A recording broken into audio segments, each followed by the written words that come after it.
in Maine, and those are good games too. The potential P players of next season. Yeah, yeah, that's gonna be worth watching because those who ascend will be making a bid for the throne, maybe. Huh? Yeah, here we go. We're going LO3 here. We're going live. Thank you all for joining us on CEVO TV.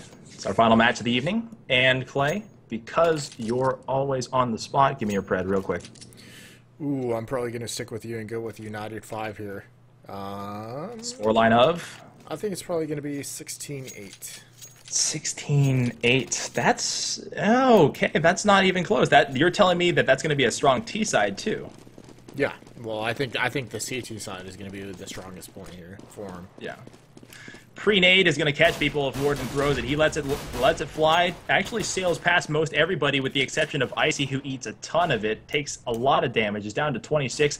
They stall up in the banana, and they'll choose to back off just a tad. It was a sound fake. They kind of wanted to judge the numbers there, and they've gotten just enough information to know that they are facing 2. Spamming now with Glocks the corner through the smoke, hoping to find an early, easy, lucky headshot, but they won't. They've backed off into the side. It's a passive look for all players. No one at A holding the left-right porch side, arch side cross. 1 minute, 13 on the clock. No commitment from the T's until this smoke over for the CT. XP3 is well past it, firing past his vision near the exit, even closer to the stairs. The T's are want to move through it, and they may have to face some easy headshots for XP3. Warden hits the first at the new box. Manajuma's A2Z goes down. Minicur creates him out. XP3 has 3 on the round already. Sneaks up on Minicur, and it has a quad for it all. He's got... Yeah, he got 4. Warden got that first one. That was... How do you not account for that guy? He's clearly shooting everybody in the back of heads. Yeah, maybe just a little bit of miscommunication there as they got in the site. Wasn't sure if it was coming from the CT area or from the construction area, but either way, he did a lot of work right there. And another reason for my prediction, I just got to say, is because I believe Inferno is United 5's best map. I think they've claimed that multiple times and said they enjoy Inferno the most. So they are very dangerous on Inferno. They've knocked off iBuyPower and Cole a number of times now on Inferno. Exactly. So that's why I think they're going to have the strong showing here.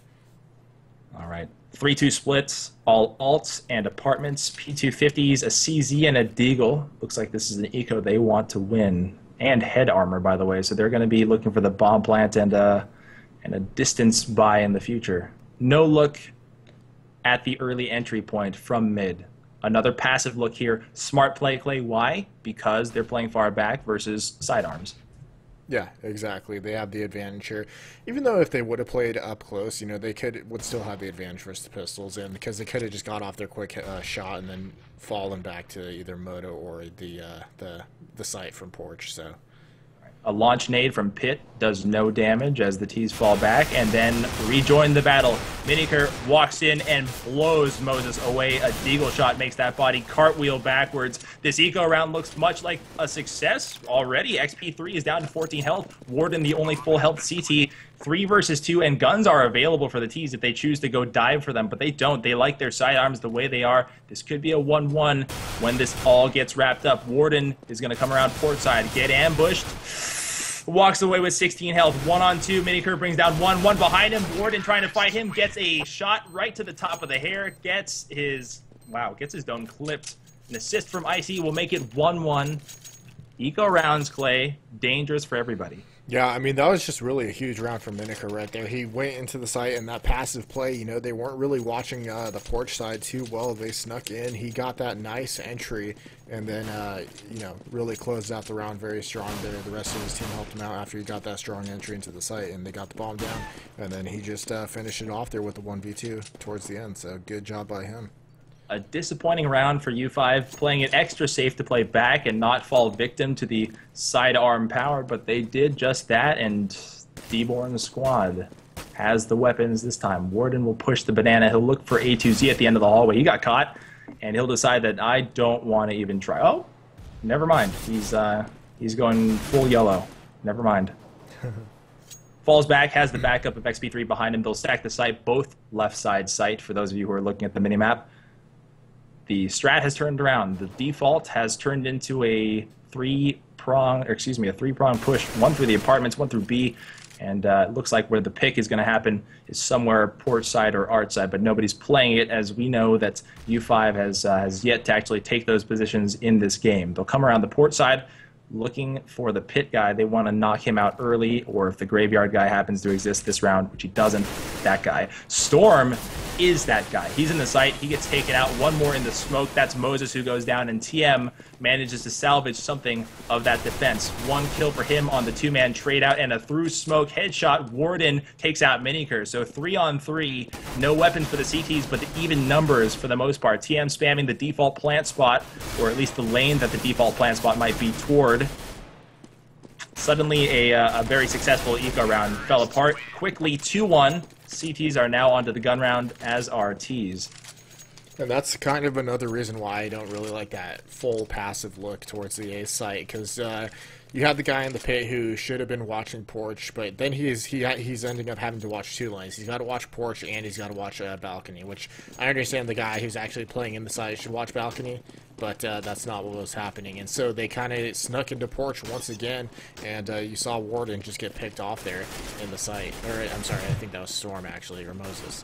But yeah, so that's one of those reasons why, you know, playing passively in the site might not be the best, because then you have to cover two lanes if you're playing in that porch area. I mean, the pit area, excuse me. The battle plan has changed. They're playing aggressively up to the art side and to the port side with their guns, and presumably this will be the more common thing that you see going forward now that they're not on eco rounds. Minute 25 in the round, and the Ts want to push up the banana. They forced out the players at the XP3 and Warden are separated. They have a swing player playing Speedway in case Warden needs support, but no dedicated two defenders. And the flash is over. These are heavy, heavy flashes. Here comes the assault. XP3, excuse me, is in the side with Warden as the far rotator, and they need some immediate results. XP3 does admirably to trade himself 2-1. Warden has another, and though they absolutely had the numbers advantage, Manajuma made nothing of their approach. A literal hailstorm of flashbangs did nothing to aid their entry, and now it's Icy and Irakanji left to make individual efforts. The shots are good for Icy, 2 kills, but Moses found him peeked too far out and will kill him, defuse the bomb, grab an AK, and call it a day. Yeah, the amount of flashes that got thrown you would have thought would have been more effective, but XP3, honestly, he didn't get blind at all. I mean, he was like little flickers on his screen, but he was able to just pick up that kill, and then you had, it's Warden, I believe, playing with him in B. He was playing back towards CT spawn, so he wasn't affected either too much. You know, what they could have done differently was thrown a Molotov in that spot with, you saw the guy throwing the bounce flashes off the skybox. If you do that with a Molotov, it would have had to force XP3 off that position. Right. We're early in the game, and that in-game leader for the Manajuma squad has to realize, okay, so the flashes didn't do much for us, but we're kind of getting a sense for where XP3 and Warden like to play. Why don't we throw fire next time? And if we see that next time, then yeah, maybe it was just an assessment this round, and maybe they're still feeling it out. We'll see. But if they keep to that flash, that multi-flash, that cascade of 1,000 flashes, I really don't think it's going to ever do any good for them. Yeah.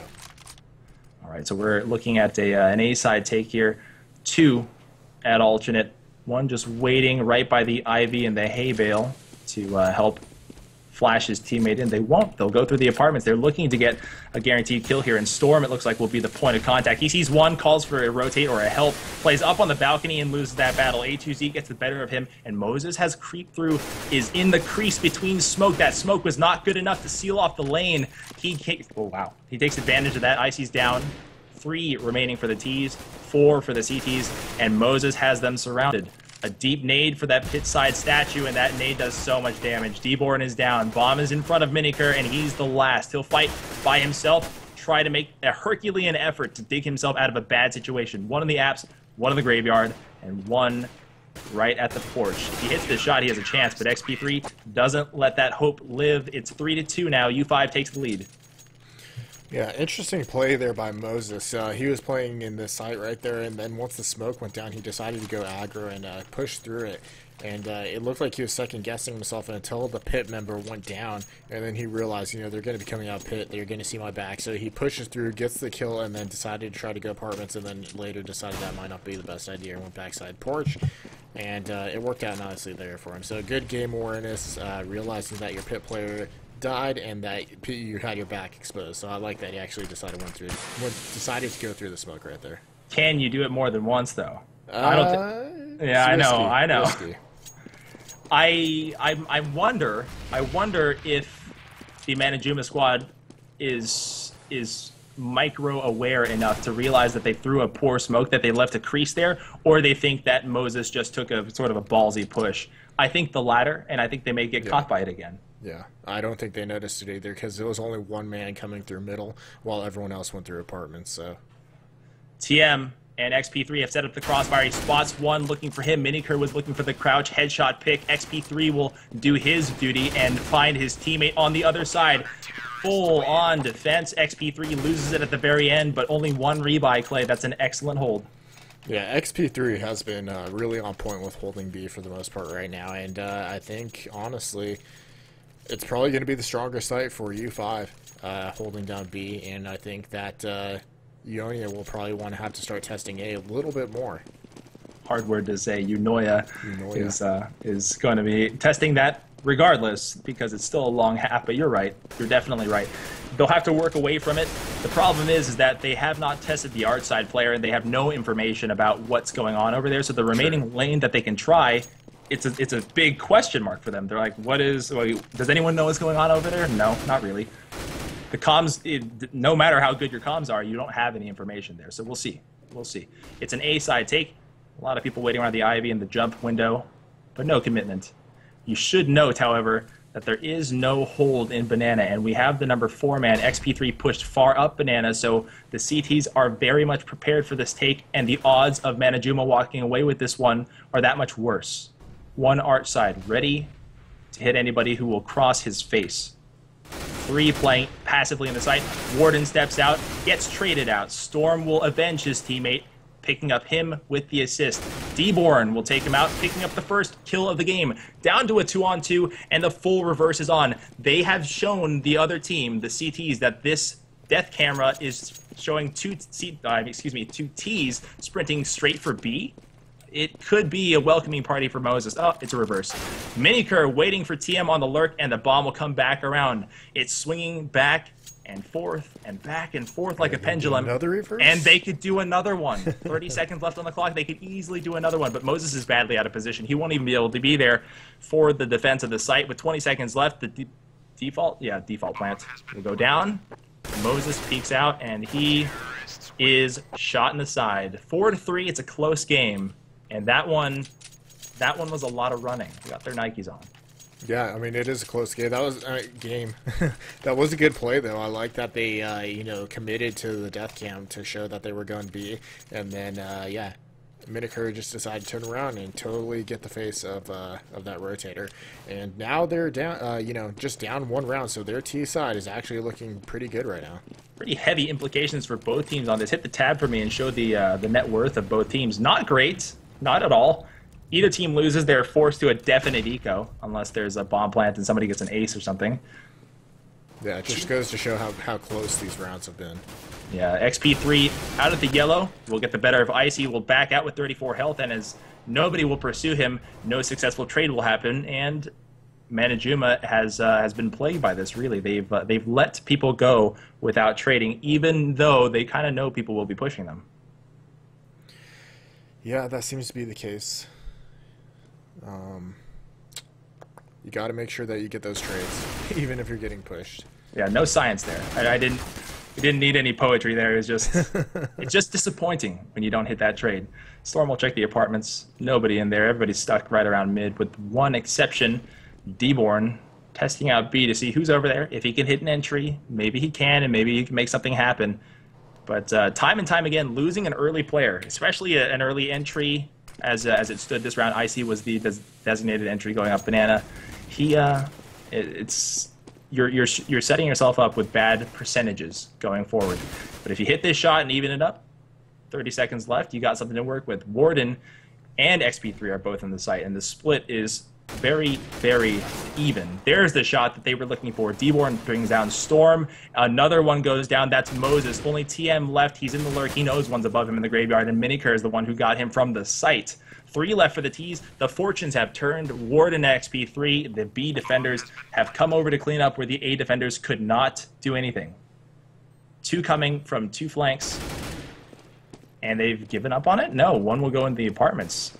This is a bit slow and a bit overwrought here. Warden will not have any support there. I can't explain why this happened. I don't know. Maybe a lack of communication, but yeah, it looked like XP3 was taking his time, maybe perhaps because he was so low on health. It sounds like you're deflated, Clay, like something went wrong and then you were expecting something better. Well, honestly, I saw Warden going through the smoke and he took a little bit of pre-fire in a spot where there wasn't even a terrace, so he kind of just completely gave away his position right there. And that my biggest question was put a wrench in there, but yeah, I don't know why XP3 wasn't coming around porch side or at least going through the apartments quicker to come out and help him. 4-4, and on Inferno, this favors the T's. You could virtually say that they are winning this, and by virtue of losing this eco round, they could actually be literally winning this 5-4. We'll see, unless XP3 makes a big play with his radiation hazard. M4 is getting not burned alive. I don't know how he's avoiding that. It's quite amazing. Miniker will go into the jump window and face off against somebody. That's Warden in the window, who doesn't get the kill. D-Born was waiting right behind him, puts a couple of shells right in his back, and Warden is off the field. TM, Moses, XP3, and Storm are the players left, and 1 more will peek and also be removed. Surgical movement here. Manajuma's playing this very carefully, knowing that on an eco round you're going to get some suicidal pushes. And for suicidal pushes, Clay, let them happen, right? Exactly. If they want to get suicidal and push, then you could just take advantage of that. But hey, you know what it looks like? It looks like that D-Born and Irakanji weren't lying about they're taking this season seriously, because I mean, they're doing some impressive stuff so far. Yeah, I won't get my hopes up. I won't do it, but you can. You know, you have early impressions to give about Manajuma. You've seen they've gone toe-to-toe with U5 on their best map, and they've got some serious results on the disadvantaged side. Tell me, are you a bit impressed? I'm a bit impressed. I mean, I think there has been some weak play from U5 in certain circumstances that have caused a loss of these rounds, but other than that, I think that Eunoia is playing quite good here. So Manajuma showing off a very spectacular flash, one designed to bounce off, carry him off the walls, fall into the site, over the top of the moto box, and flash the defenders in there. Totally unnecessary, but very, very attractive to look at. 5-4, Manajuma takes the lead for the first time, and we are on to another gun round, but it looks like Storm is having a hard time deciding what to buy. Regardless, Clay, not a whole lot of utility nades to ward off the terrorists here, so they'll have to rely on a lot of gunplay. Yeah, and like you said, Manajuma, I'll start calling that now since you insist on doing it. I can't say Eunoia. It's so hard. Manajuma, their nade placement, like you said, is just really, really well. They have that nice flash, and then their smokes are really well placed as well. Besides that one that they did at Porch that just had a slight crease, I mean, the rest of them have been pretty much on point for the most part. Storm will come up to the balcony, and it looks like A2Z is going to be waiting for him. XP3 checking the smoke. Nobody's at the banana side. We know this because we cheat with X-ray vision, but he is very suspicious. Irakanji flashed himself in, flashed his teammates in. The guys at balcony went out, and the guys at mid never came with them. They just baited their own team badly and lost because of it. A2Z and D-Born are down because Irakanji and the rest of the entry force at mid didn't go through. They've lost a lot of initiative here. Moses has them pinned in the... Oh, well, Moses kind of failed, but Moses had them pinned in the boiler, and Irakanji's now making up for his lost time. Warden steps up in the pit to avoid the pre-nades that would have forced him out from those wood planks. He has to reload. There's going to be Batman dive right next to him. He gets the bitter of Miniker, and there's one left to clean up. Warden with the triple saves that round. That could have been a turnaround double momentum shift. we had a round where we praised Manajuma, and then they go ahead and pull off the pug moves. Yeah, I'm not sure what happened there. I just saw, once I saw mid, it jumped to the perspective of the guy who just instantly pulled out his knife and then ran back towards the apartment. So I'm not sure why they decided to call that off, but if they had that simultaneous take, it probably would have ended a lot better because, you know, the two guys, like you said, as they came out of apartments, they just got stranded on an island right there and were just annihilated by Warden, so... That one was a head scratcher. We'll have to ask them about that sometime. 5-5, it's all evened up. Both teams are on gun rounds with the exception of a microbot Thomas. That's Moses with armor, Thomas, and nothing else. XP3 fires, brings down Irakanji, and A2Z makes sure that it's a trade. 4-4, and the site about to be taken by Manajuma. They've brought down the site defender. That's Warden who goes down, and the reverse is on. The bomb's coming back out, the entry fragger coming back out, and here comes the sprint to A. The closest to it is Storm, and he's got the game sense. He realizes, oh, we messed up. That sucks. DeBorn had a nice lurk right there, got the kill, and then pretty much opened up A for that that reverse that we are seeing right now. But they are taking their sweet time getting into that site. They are not giving themselves enough credit. Their reverse was so good, they threw U5 off so badly that they could have easily just planted the bomb, but they thought that they got beat there by Storm, and Storm actually got there late and got Icy, who was not prepared for that.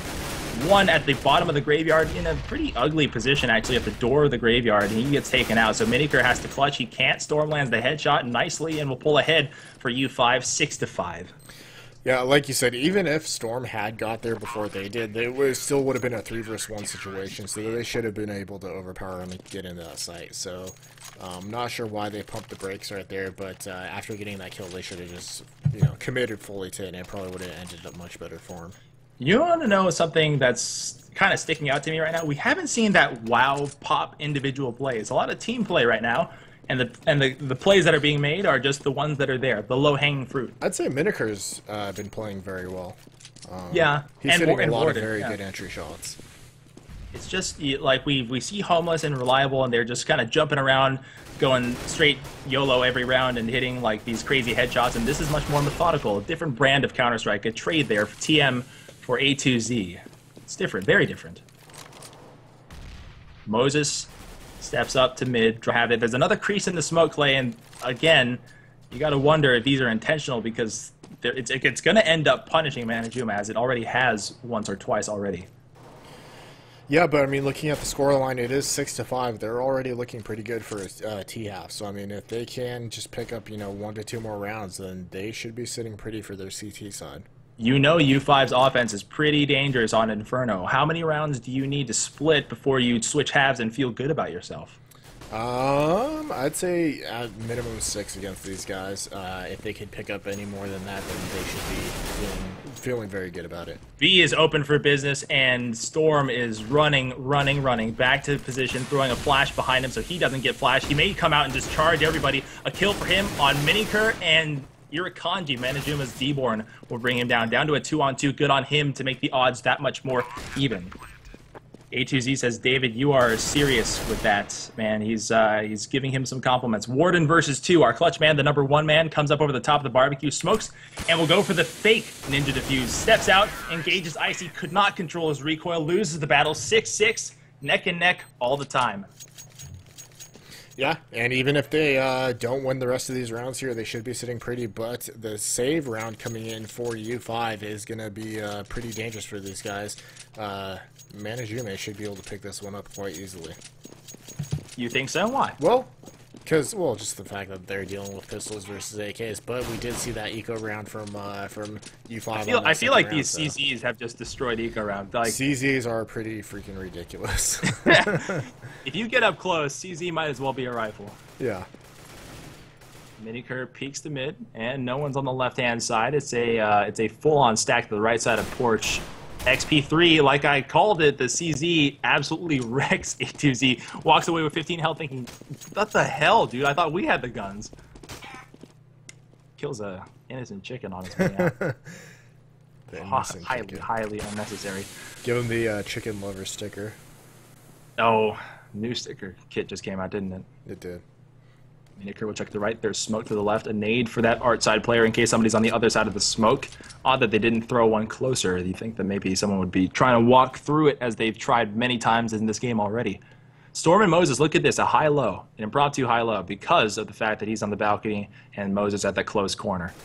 TM is being sneaky, steps out, has a long-distance headshot that he didn't intend to land. Irakanji is the unfortunate victim as he tried to, as TM tried to shoot Icy. Bomb's down, but very recoverable. 40 seconds left on the clock, and the CTs are doing a very, very good job frustrating this entry team. One on the balcony, that's Storm. He needs to make a play. If he can grab a gun, be above his opponents with an AK, that'll be practically the end of the round. There's a CZ kill. You remember what I said about why you feel good about these eco rounds, Clay? Because CZs are ridiculous. That, unfortunately, Storm did not recover that weapon. Warden could not get the reflexes back to the guy at the port side, leaving D-Born 1-on-2, 1-on-1. XP3 has a weapon to recover, and the bomb is right in front of his eyes. He sees the shadow, gets the headshot, a one-tap, 7-6. I told you so. The CZs win the round, I gotta say. I'm telling you, those guns are... They are pretty freaking ridiculous. I've been killed on quite a bit in games, and they are so strong. I rage at those guns, man. Yeah. When you get killed by one, you're just... Oh, you're so mad at it. We're into the dying rounds of the half, 7-6. U5 leads by 1, but if you're leading by 1 on Inferno, you don't feel so good. Is it a win-out situation now? I think they want to be at least at 9 if they want to feel good about their half. But like you said, U5's offense on this map is very good, but honestly, they just don't seem to be playing as good as they normally do on this map so far. Irakanji gives them the CC treatment this time around. A Deagle shot goes astray. Miniker is having a hard time landing extra shots. Storm's got him pinned. Oh, the 1D flicks him. Storm gets his just desserts. Challenging the Deagle close range is never, never fun. Guns for both teams. No armor for the T's. A2Z and Miniker have taken A. They cannot safely plant because their enemies are close. They're playing close to each other, giving each other back support, looking left and right. From the arch side into the arch, back toward mid. It's a guessing game now. Both teams have sort of lost each other, and they're sort of looking for their opponents. Moses telling his teammate, I don't know where they are until just now. He sees that second shadow. Can he pick up the double kill? He can. Saves the round and makes it 8-6. 9-6 on the split, Clay. It feels like that would be a perfectly even half. Yeah, they should be feeling happy about that, but I mean, the terrorists are also going to feel good about it as well. I gotta ask you, because you've commented on this privately when we've been playing, Moses playing that position over at the apartments on the railing looking down. I know you dislike that. How do you feel about him playing that position? Well, I dislike it for players that I coach, the players that I play with. But if you have the ridiculous reflexes, I don't really get too much say in it, because if you make the shot, then you prove me wrong, right? So if he does it and it works, it works. It's often like saying, like, if you buy dualies and you win, I'm not going to say anything, but I wouldn't advise it. Okay. I just want to see, because I've noticed he's done it quite a few times now, and I'm just thinking, Brandon must be thinking, what are you doing? There are a lot of comments that I keep to myself. That I would like to say, but I know that I'm not supposed to say. One entry fragger, ATZ lost, and he's been very, very pivotal. Very, very pivotal in taking the apartment side for them. That time in B, no go. And playing a man down means this round could very well end up being that 9-6 that we called. A ricocheting nade for TM will do just minimal damage to the terrorists coming around the side. And this wrap is going to be surely called out by the U5 team. They're calling wrap, making sure that everyone understands that they're coming around the arch side. And TM is doing big time work. Look at that. 3 for him on the round. 9-6. Perfect split. You're watching CEVO TV. Those of you who are going to commercial, enjoy. Look at the advertisements that Twitch has picked out for you. For those of you who are sticking with us, you're still watching myself and Klops cast the game U5 versus Manajuma, Eunoia, Mediocre Gamers, whatever. And what you saw previously, the overtime game, was Homeless versus Reliable. You'll see a VOD for that one coming out pretty soon on youtube.com/playcevo. We'd like to thank our partners, Game Servers, for throwing this one up and making this transition for patch time so easy. I can just imagine how bad it would be if we didn't have good communication lines there, just not being able to play these matches. Yeah, exactly. I'm glad we got that intact, and Spangler helped us out and made sure to get a server for us. That worked quite well, or flawlessly. for these guys, so no problems yet so far. You're live. U5 will take this slow and charge into Banana with armor. Notice that the 3 people who went into Banana with the intent to engage anyone who pushed had armor in case they got pre-naded, which they didn't. Smart play, good management of your money. Don't let the armorless guy run into Banana in case you have that flying frag nade coming at your face. Minikar holds the corner. Sees one tap headshot, and the director missed it. Nade there for Manajuma's A2Z will connect. He'll also land a headshot, and this entry looking very, very dicey for U5. Moses makes the best of it, brings down A2Z. It's 3-3, and the Ts are now in the reverse. They're heading toward A. All the CTs have rotated, and they will beat the Ts. Excuse me, they will beat the CTs to A. Will they make the same mistake that they made in the last half and not assess the situation? Nope, U5's got their timing down pretty good. Storm can plant safe if he so chooses, but they'll choose to engage in a gun battle instead. One at Moto is stuck. Moses knows it. Keeps him pinned with a single round, saw his elbow poked out, and XP3 knows the flank is coming. Oh, major failure. Kanji got the better of him, though XP3 should have landed that shot. Moses hanging onto the site with the headshot box right in front of him will attempt to pursue his aggressor. D-Born trying to hold on for dear life, gets a piercing headshot as his reward. 10-6, U5 takes it, and I told you, Clay, they're pretty darn good.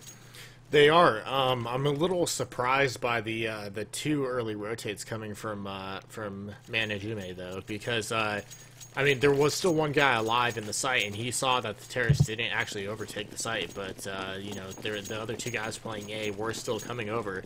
But like you said, U5 nicely knows their timing and realized they could beat them. Didn't delay like Manajume did in the last half, and they got in there, get the bomb planted, and just held it very nicely. XP3 actually vocalizing his frustrations while he was in the apartment.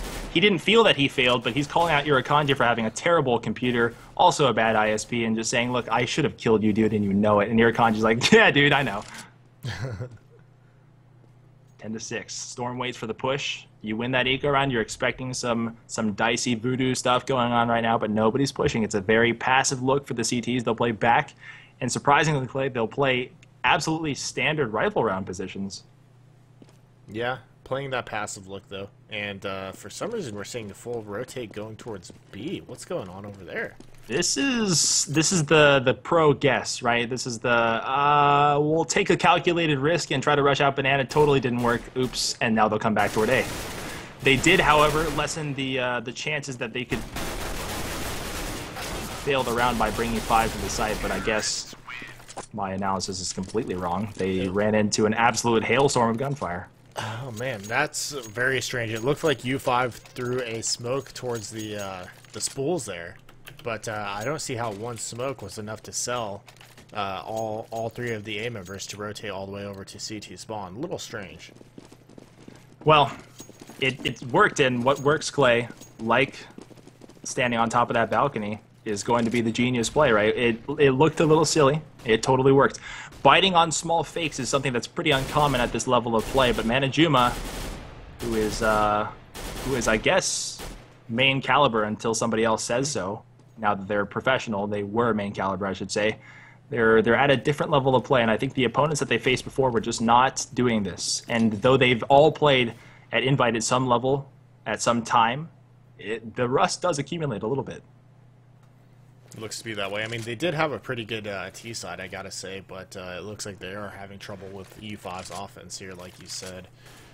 And look at this, another stack towards A, and B is completely open. Map. Is there any smoke? I see it. I see it.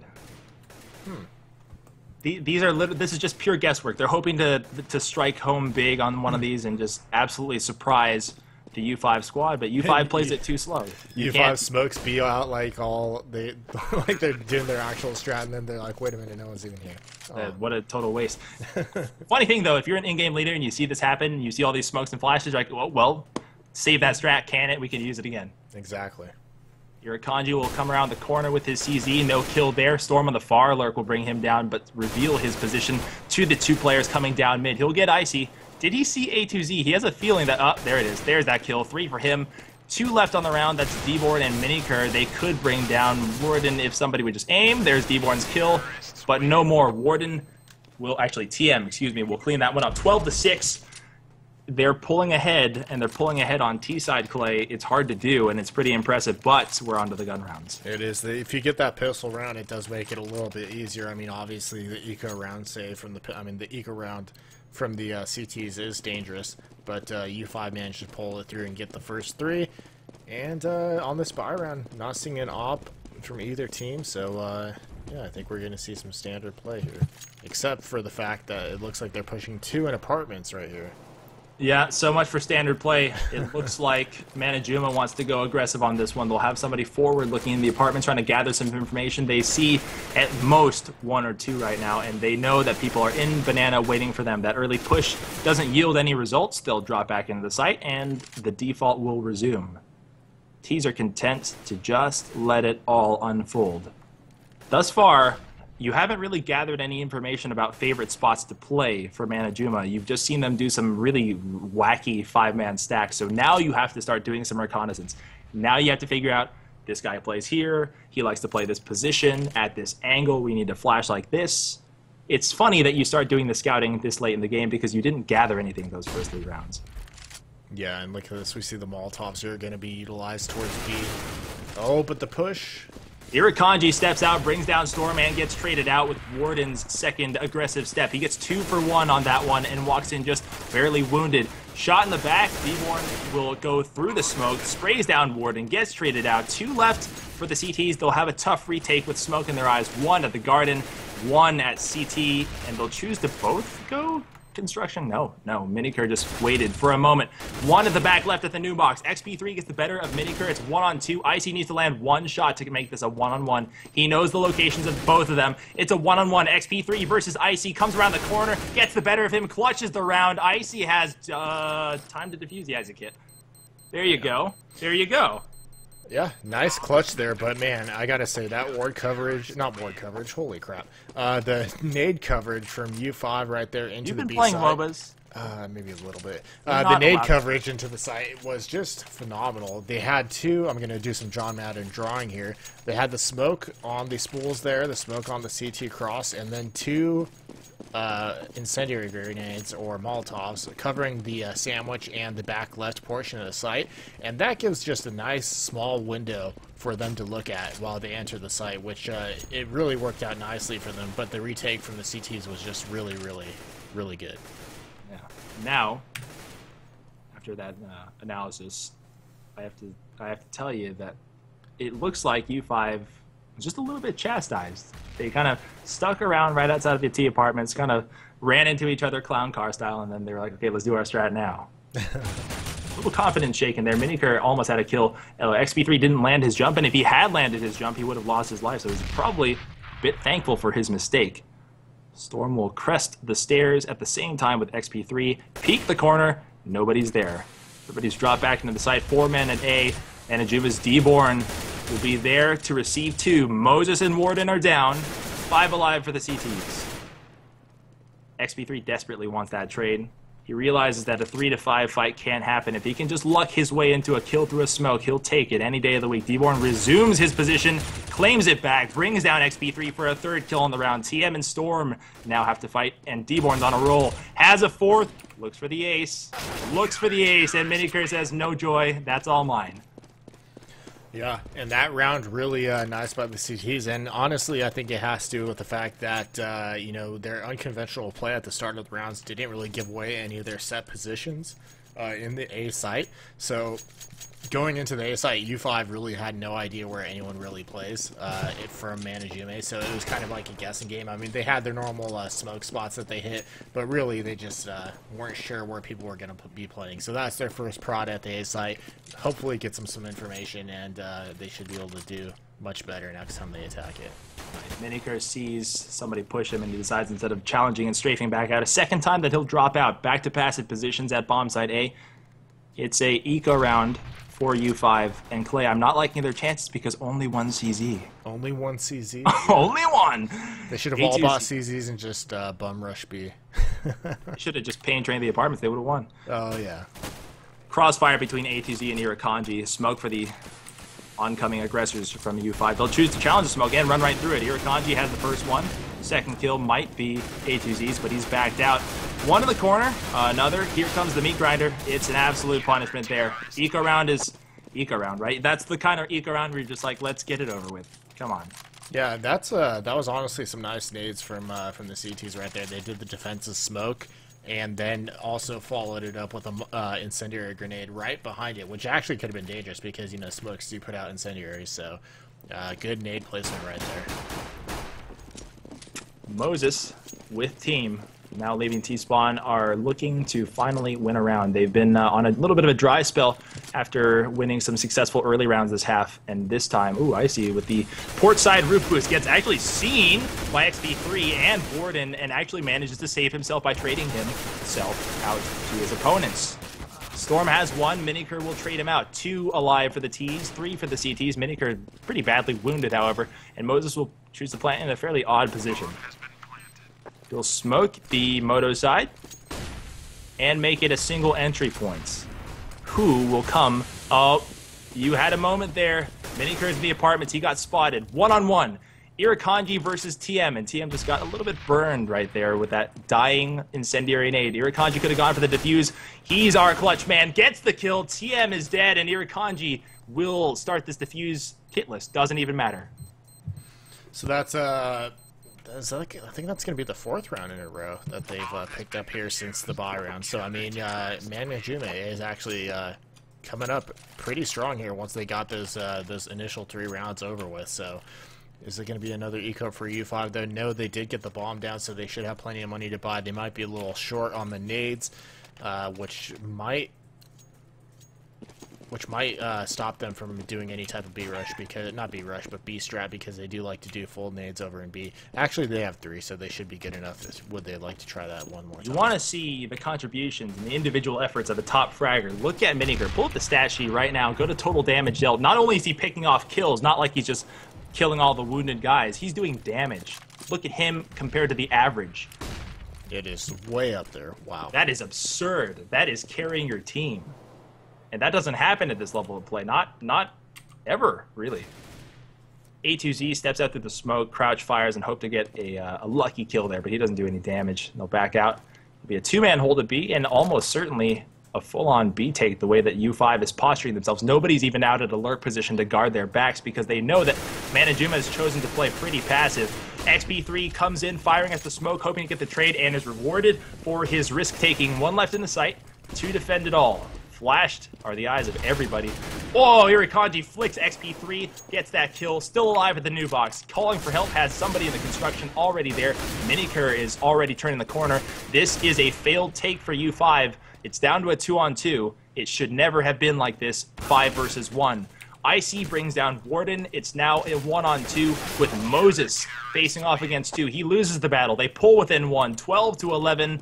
And guess what, Clay? It's much, much closer than you thought it was going to be. It is. We might be having another close game, possibly some OT here. But U5 seems to be stymied here once they hit into those buy rounds, and it looks like they are going to go for a save so they could fully buy on the next round here. Irakanji just really nice defense there in the site. You know, he was dug in like a tick over at that new box, like you said. And if you have someone in that site, you got to make sure you take him out. And it seems like U5 kind of forgot about him a little bit. I mean, they knew he was there, but they took a couple shots, and then they were just worried about everyone else coming in from the rotates, which is really unfortunate. Tell me a little bit about your emotional status as a player right now. You had such a solid first half. It was a little bit close, but you started pulling away toward the end, and now you're starting to relinquish rounds. You're U5. You're pretty confident that this is your map, but this Manajuma upstart team, now that they're in CEVO-P, they're starting to make some hay.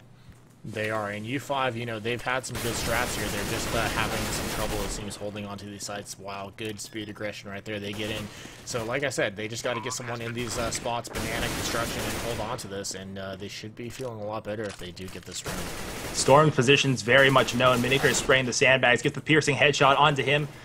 You know, the speed aggression is something that they really hadn't tried, and it really worked that time. As soon as the smoke dissipated, they all went rushing into the site, using that leverage to take the site early, get the bomb plant, get the bomb timer to age a bit.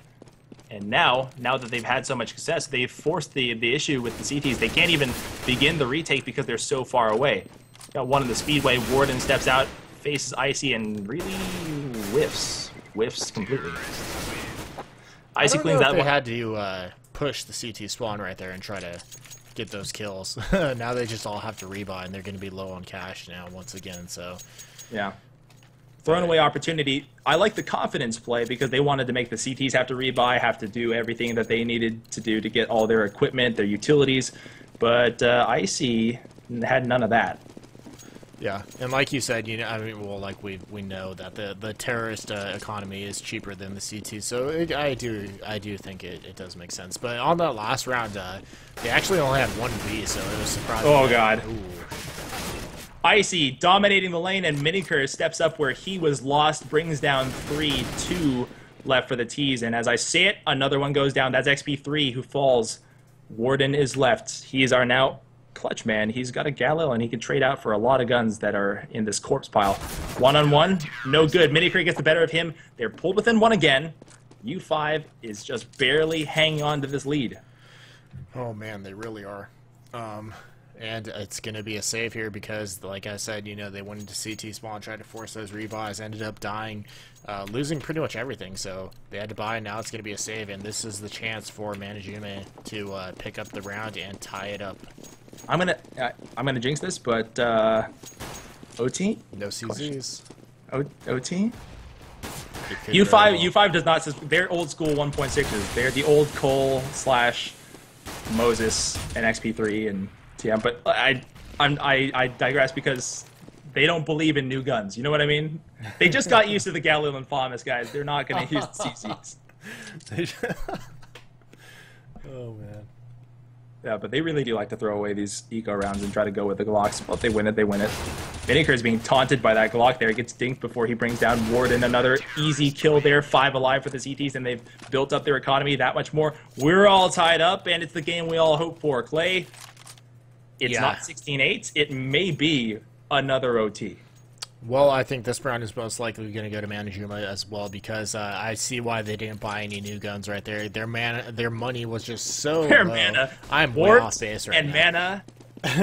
All right, just ignore it. Their money was just way low right there, so that's why they didn't buy any CZs or any other type of pistol, and they didn't have enough money to buy right here. So yeah, they're going to be looking probably at losing the tie here. And it's a double eco right here. U5 is charging the corner with P250s, 2 CZs. They got a good chance now, and they might have to press through some smoke if they want to make the play. Here comes the wrap. They wanted to turn it into a split to B, and the split to B stamped out. Irakanji was there waiting. A2Z knows how this play works, and he knows that if somebody's in this smoke, there's probably one behind. He's correct, but Moses has not committed to come through that smoke. So he's left by his lonesome with his high P250, and he's just thinking to himself, like, I gotta get over with.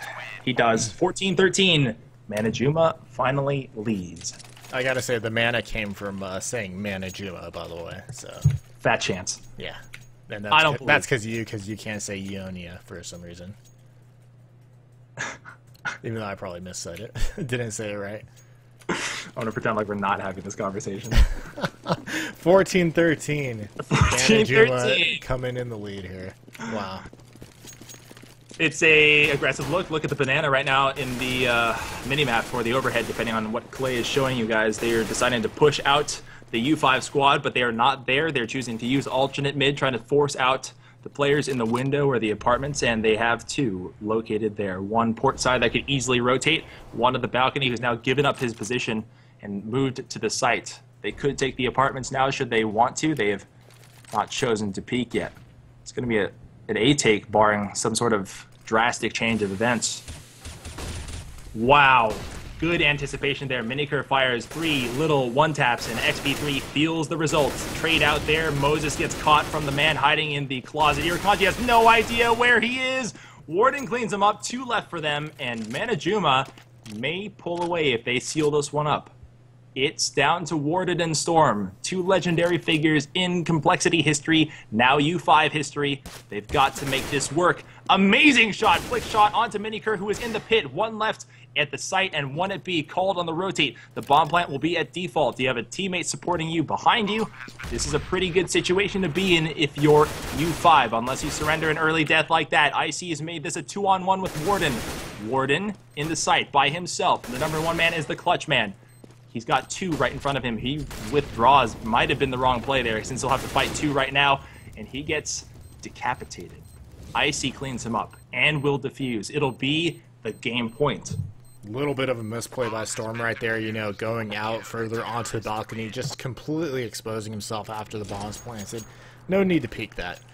He should have just played passively and, backed up his teammate Warden in the site when he could. When they were approaching him and shooting towards his angle, he could have got out and got the easy angle on them and got an easy kill. It's down to the wire here. The buyout for the terrorists have left nothing in the banks. A total of just under $700, I think. Just under $800, excuse me. Not a whole lot. Warden wants to pick it mid. Almost got it. D-Born walks away with 7. Badly maimed. It's another A take with the looks of a B lurker. A flash over to B to dissuade A2Z from walking through the smoke. Smart play there. The bomb's coming back. You'll take a look at your map.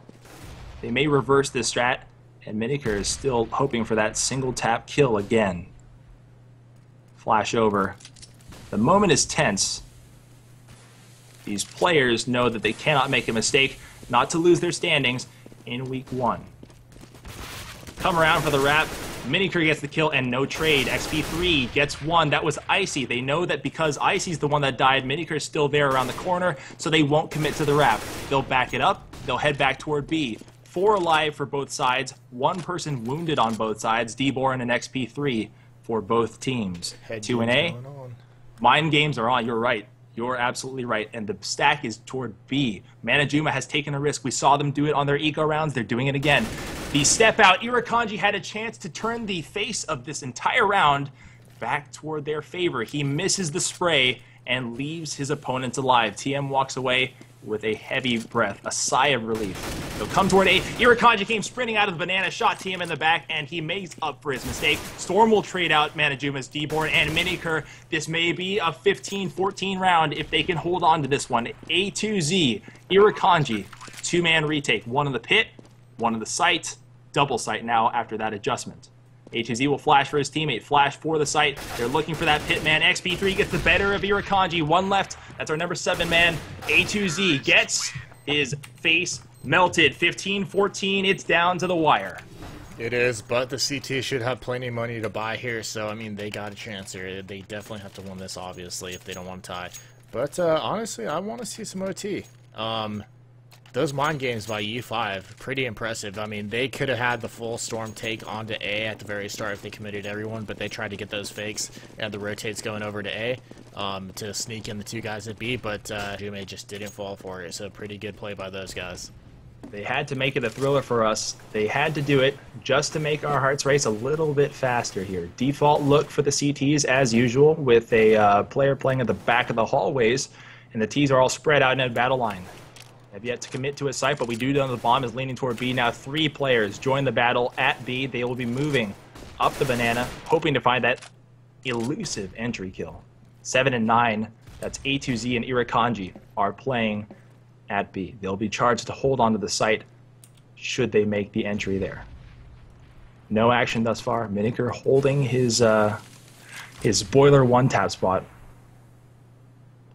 It's tense. They don't want to make a mistake, and it's clear that they're playing like that. That epic throw early, it's causing a rotate. It's calling a full-on rotate. Manajuma is want to move very fast, and it seems like a tendency of theirs to call for the rotates. Yeah, but they know they didn't get any sound cues or footsteps, so they know there was a reverse. D-Born gets the first of the round. Another TM falls. Storm is searching for his next opponents. Moses gets 1. Icy wraps it up. XP3 is the last, fighting from the balcony, and if he dies, it's all over. 1 on the side he can't control is recoiled. Manajuma makes a stamp. Their first map of the season is a victory over United 5. What a way to start CEVO-P 16-14 in a thriller. Thank you all for joining us. Thank you for watching CEVO TV. I'm Cotton. My partner is Klops.